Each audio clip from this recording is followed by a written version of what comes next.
في أجواء جنائزية.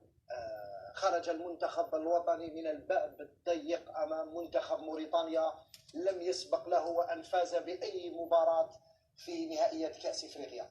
أول مباراة في نهائيات كأس إفريقيا يفوز بها المنتخب الموريتاني أمام الجزائر، منتخب شبح أمام موريتانيا. شاهدنا لقاء على الأعصاب. كل الشعب الجزائري اليوم يقول 5 سنين بركات، 5 سنين من الإخفاقات بركات، لأننا تجاوزنا الخطوط الحمراء مثل ما كان يسمى جمال بالماضي الخط الأحمر.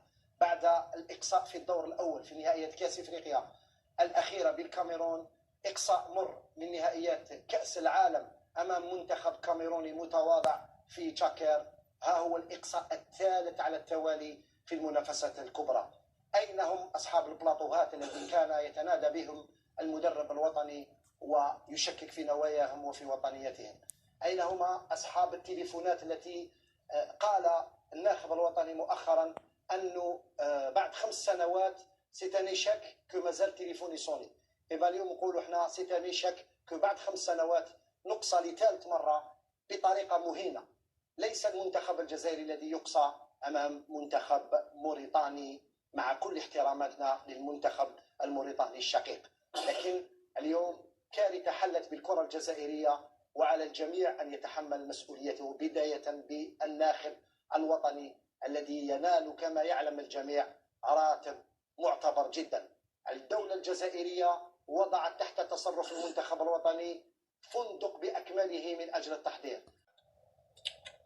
كرة القدم تتلعب عندها قواعد وعندها قوانين وعندها احترامات وعندها الميور يجو. هذه كرة القدم. كرة القدم اللي كيما شفناها قاعدتك ماهيش كرة القدم، ولكن نتكلموا كيما راك تقول انت تكنيك.